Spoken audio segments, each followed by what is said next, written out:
Good morning, students. Welcome to this online teaching platform of Divine Public School, Mohanapur, Gorakhpur. Dear student, once again I am back to continue the chapter Should Visit It Mummy, written by John Updike from your textbook Vistas Subject English of class 12. Dear students, this is part second, which is the last part of this chapter. Before I start explaining the text of the chapter, let's study about the life and work of the author John Updike, who has written this chapter. John Ware Updike, born on March 18, 1932, died on January 27, 2009, was an American novelist, poet, short story writer, art critic, and literary critic. One of only four writers to win the Pulitzer Prize for fiction more than once. The others being Booth Tarkington, William Faulkner, and Colson Whitehead. Updike published more than 20 novels, more than a dozen short story collections, as well as poetry, art, and literary criticism, and children's books during his career. So, this was the short description of the author, John Updike.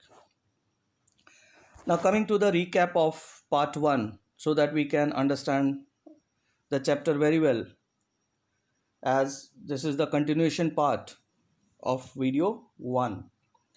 So, in the last video, that means video number 1, we have studied that Jack, who is the protagonist of this story, used to tell his little daughter Jo bedtime stories.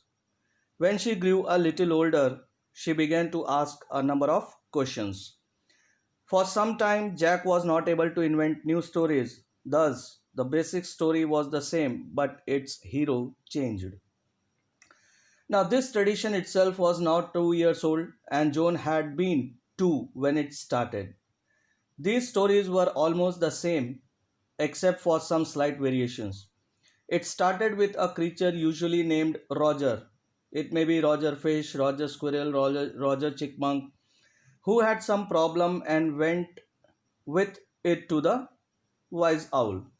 The owl directed him to go to the wizard, who would solve his problem in exchange for a few pennies, more than the creature had, and in the same breath would direct the creature to go to the place where he could find it.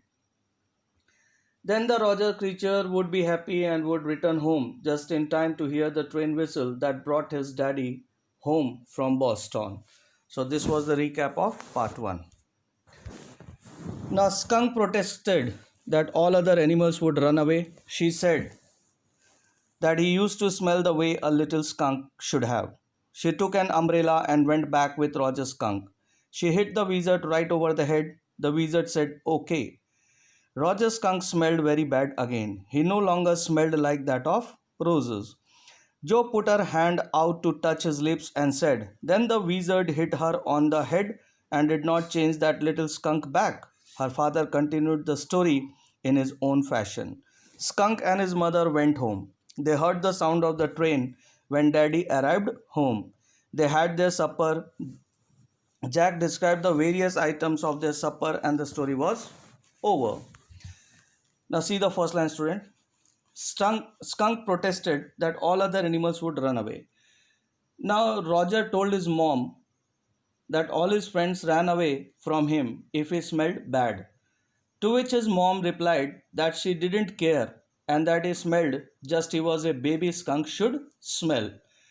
His mom took out her umbrella and they went to the wizard's house, where, when the wizard opened the door and the mommy skunk hit him on his head. Then Joe started imagining her own story about how the wizard would have hit the mommy skunk back and never changed Roger's skunk back. Her father, that means the father of Joe, Jack, told her that nothing of that sort happened as she was imagining. And the wizard changed Roger's skunk back to normal and he did not smell of roses anymore. So another question was about to pop up in little Joe's mind, but Jack stopped her and told her that it was his story and if she wanted him to tell her any more stories, then she should keep quiet. Joe kept on looking at her father with great surprise as she waited for the story to be continued. Dear student, that means Roger Skunk protested that the mother should not take him to the wizard to change his smell back from good to bad. But mother, she didn't care, and the mother told Roger Skunk that he should smell just like the way a baby skunk should smell. So the Roger Skunk mother took an umbrella, went up to the wizard's house, and as soon as the wizard opened the door, the mommy skunk hit him on his head. So Joe here, who was imagining her own story, she thought, now it is the turn of the wizard to hit the mother back and never change Roger Skunk back. But as it was the story of Jack, so Jack told it's not like that, nothing happened like that as she was thinking. And Jack asked Joe to sleep if she want to hear any more stories from him. So after some time, when Roger Skunk and his mom were going back, they heard a woo woo sound. That means the whistle of the train as his father arrived back from Boston. Then all of them had lima beans, celery, liver and mashed potatoes for dinner, and pie oh my for dessert. That means they discuss about their supper. Jack described the various items of their supper and the story was over. But later that night, when Roger Skunk was sleeping, Mom Skunk came back in the room of Roger Skunk. She hugged him and told him that he smelled again like her baby skunk and that she loved him a lot. That means here, mother is showing her concern about her son, that she loves too much.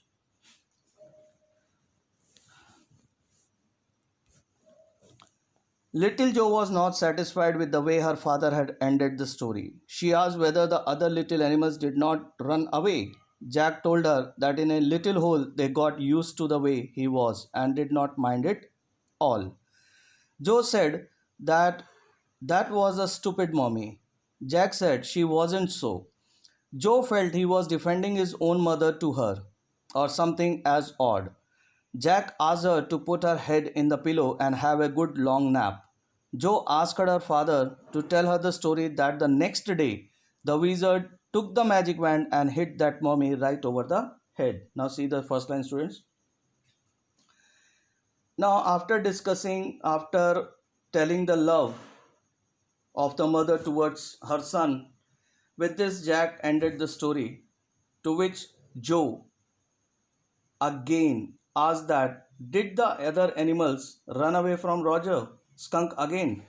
And Jack replied no, because they slowly got accustomed to smell. So they did not feel like running away anymore. When Jack said that eventually everybody started liking Roger Skunk, Joe did not understand the word eventually as she had heard it for the first time. Joe said that was a stupid mommy. Jack said she wasn't so. Joe felt he was defending his own mother to her or something as odd. Now, in the second paragraph of this slide, dear students, Joe thought that what mommy skunk did was not right and said that what the mother skunk did was stupid. But Jack took it personally and said no, because somewhere he was relating it to himself and defending his own mother. Then Jack told Joe that he wanted her to take a long day nap and adjusted the shades so that no light came in. He then went very softly to the door and acted as if Joe had slept. But when he turned and looked, she was staring at him and sitting on the top of the covers. Then he told her to go to sleep as she was also disturbing her brother who was sleeping. Then she stood up and started bouncing softly on the springs. While jumping on the springs of the bed, she asked her, Father, to tell her a story the next day that the wizard took her magic stick and hit the mummy and chopped her plump arms. Jack said that was not the story. He stressed the point little Skunk loved his mummy more than he loved all the other little animals, and she knew what was right. Joe again asked her father to say the next day that the wizard hit that mummy.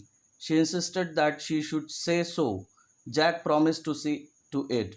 He asked her to have a rest and stay on the bed. He praised her as a good girl. Jack closed the door and went downstairs. His wife Claire had spread the newspapers and opened the paint can. She was wearing an old shirt of his on top of her maternity smock. She was stroking the chair rail with a dipped brush. He heard footsteps upstairs.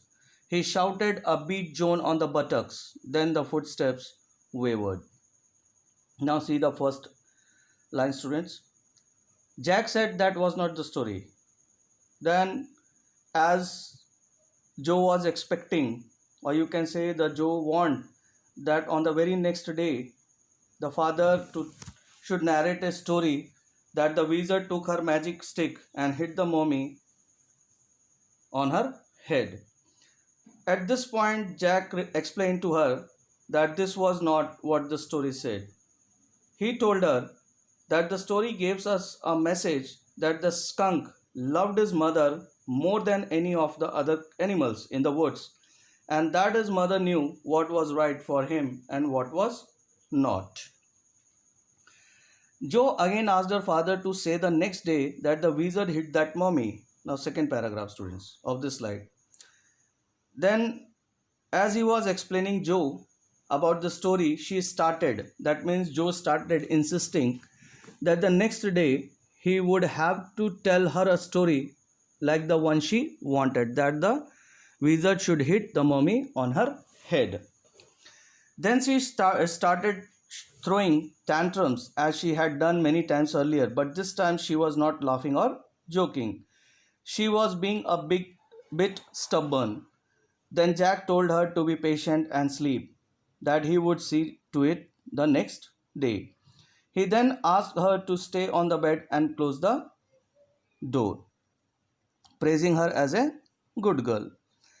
Jack closed the door and went downstairs. His wife Claire had spread the newspapers and opened the paint can. Now, after closing the door, Jack went downstairs and saw his wife painting the walls.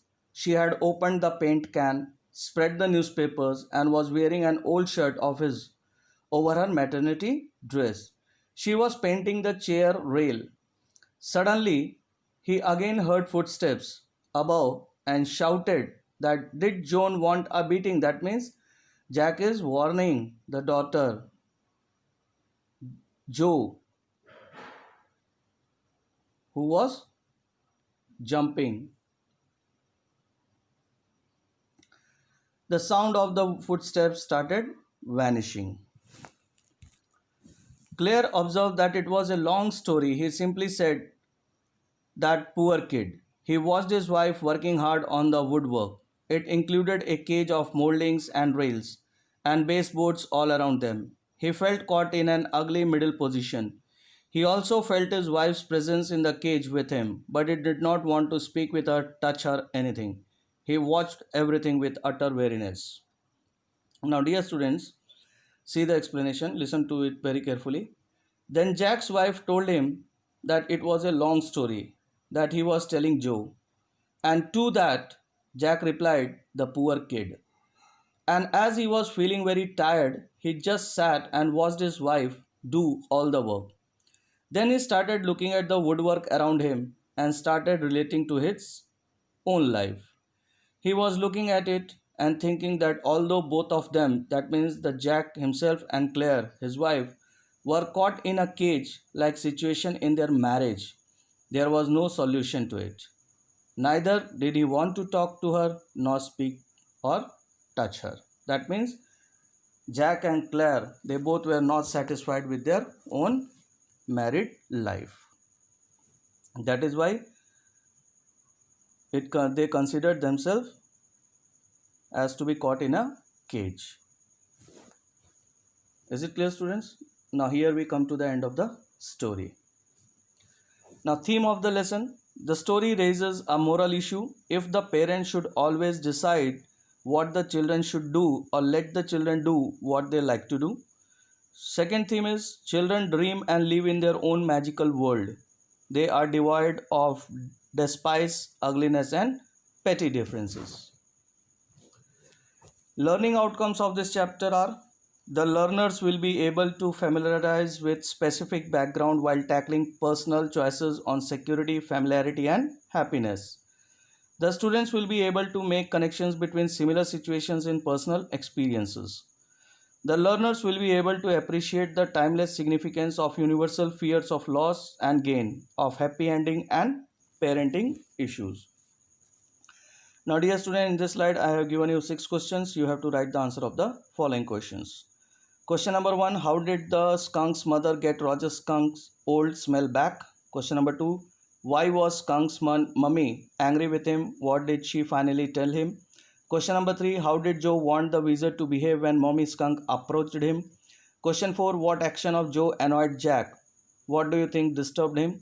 Question number 5: how does Joe want the story to end and why? Question number 6: what makes Jack feel caught in an ugly middle position? So there are 6 questions. You have to write the answer of 6 questions. Thank you, students, for watching and listening this video. Thank you.